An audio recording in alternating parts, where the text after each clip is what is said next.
Почитувани медиуми, добар ден на уште една редовна пресконференција во Стопанската комора на Македонија.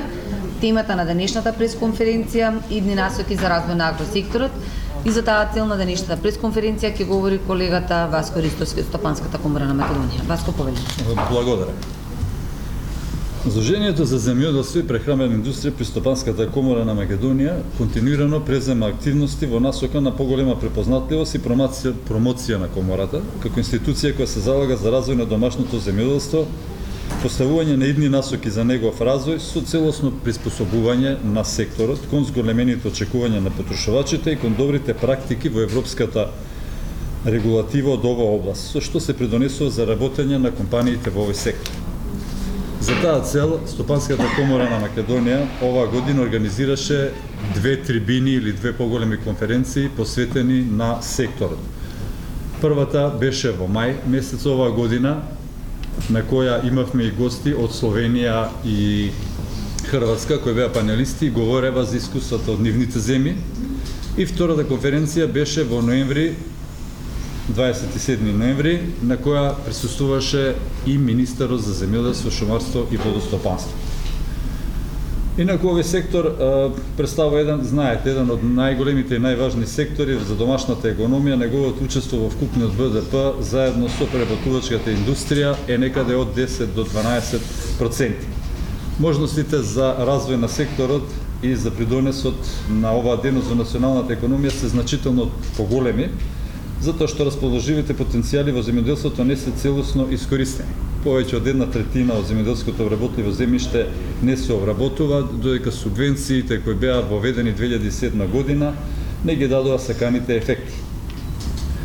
Македонското земјоделство во изминатите 25 години се соочува и со големи предизвици. Членството во Светска трговска организација, спогодбата со Европската унија, членството во ЦЕФТА ги прошири можностите за зголемување на извозот, но истовремено ја зголеми и домашната конкуренција. Создавањето на конкурентен земјоделско прехранбен сектор кој ќе ги искористи компаративните предности на Република Македонија бара доследно спроведување на сеопфатни мерки во низ области, вклучувајќи ефективна земјоделшна политика, финансирање, преструктурирање на земјоделското производство. На Македонија недостасуваат економски одржливи рурални заедници кои ќе допринесат до развојот на македонското земјоделство. Предлог буџетот за оваа година во секторот земјоделие предвидува мерки и политики кои се во насока на унапредување на земјоделството преку зголемување на обработливите површини, создавање услови за модерно и конкурентно земјоделско производство. Најголемиот дел од предвидените средства се наменети за Агенција за финансиска поддршка во земјоделството и руралниот развој како институција која што се исплаќа финансиска поддршка за руралниот развој, за земјоделството преку директните плаќања од програмата за рурален развој и ИПАРД програмата. Се планира во насока на инвестирање на модерно земјоделство со конкурентни производи и цени на странските пазари. Овој тип на поддршка има за цел отварање, односно рестартирање на преработувачки капацитети во државата, пласма на финални производи со додадена вредност, подобрување на капацитетите во руралните средини и овозможување услови за развој на руралниот туризам. Дел од буџетските средства се наменети за развој на инфраструктурните капацитети за развој на земјоделството.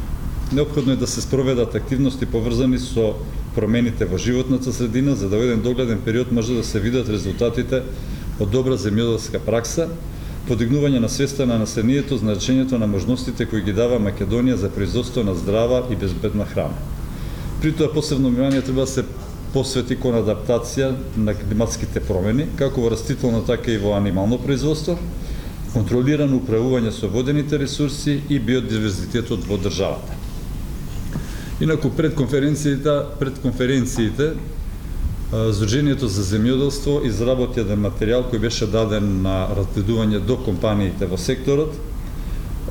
Истиот од нивна страна беше оценет како стратешки, визионерски и како таков доби силен, односно се смета дека ќе даде силен развоен правец, доколку истиот биде прифатен од надлежните институции. Посебно значено морам да напоменеме тоа што на конференцијата во ноември имавме присуство од страна на ресорниот министер, што е само знак дека институциите на државата препознаваат значењето на овој сектор и посветуваат големно внимание, значи, а во исто време покажуваат и слух од она што го бара бизнис секторот преку Стопанската комора во изминатиот период. На конференцијата може да се слушнат пофални зборови од страна на присутните за организација на еден ваков настан, истовремено давајќи предлози и сугестии околу одредени прашања кои ги оптоваруваат компаниите. Начелно се побара визија и стратегија долгорочна пред се во развој на сточарството, која е основа на целото земјоделско производство, но и на преработувачката индустрија, посебно со оглед на околностите во кои се наоѓа сточарството, се побарава одредени интервентни автономни мерки со цел да се надменат проблемите во работењето на компаниите.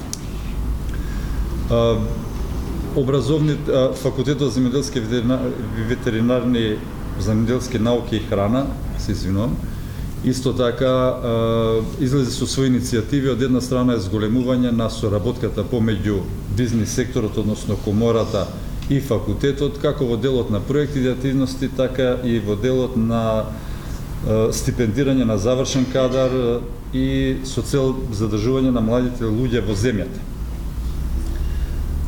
Имаше и други иницијативи во насока на укинување на одредени ограничувања кај големите компании со цел истите да имаат поголеми можности и пристап кон финансиите, затоа што тие се главната и носечка структура на бизнис секторот, секторот точно. Потоа се барава исто така стратегија во однос на и мерки во однос на климатските промени и она каде што во која насока домашното земјоделство ќе оди. Како што кажав, Стопанската комора излезе со еден материјал кој подоцна беше сумиран и се излезе со оние најважни предлози кои компаниите од агросекторот ги дадова, а сметаме дека тие ќе бидат на еден начин насока за развој на домашниот агросектор. Би ги споменал само, значи, биодиверзитетот, агроеколошките мерки, органското производство, Smart Villages, односно руралниот развој и хай-тек, односно високата технологија во земјоделството. Тоа се на еден начин насоките кои ние сметаме согласно искуството и согласно работата за компаниите дека на кои треба да се посвети малку повеќе внимание. Особено тука ќе напомнам технологијата, односно технолошките иновации во секторот земјоделие. Ние редовно ја следиме и земјоделската политика на Европската Унија и на еден начин целиот овој сектор е ускладен и прилагоден. Практично, ако не целиот, во најголем дел, мерките, законите, правилниците, се она што се носи со Европската Унија, на еден начин сме подготвени и работиме согласно нивните правила. Меѓутоа, оној дел во кој ние заостануваме е технолошките иновации. Ние имавме предходно, освен руралните паметните села, односно Smart Villages проектот кој го презентиравме, минатата година имавме исто така еден прес за интелигентно земјоделство. За жал, ке нас мислам дека овој дел се уште не е препознен, многу малку се искористени можностите и затоа би сакале, искористиме оваа прилика уште еднаш да апелираме да се посвети малку повеќе внимание на технологијата и технолошките иновации, дел во кој Европската Унија во моментов дава најмногу средства. Во спротивно, многу тешко ќе постигнеме едно високо развиено и конкурентно земјоделство и практично колку повеќе време губиме во овој дел, толку повеќе последици ќе имаме по домашното производство. Ова е накратко, значи, за оние два настани што се организирава оваа година. Материјалот, презентација, насоките кои беа дадени, реакцијата на компаниите, нивните предлози. Поверете, сега стојам на располагање за прашање.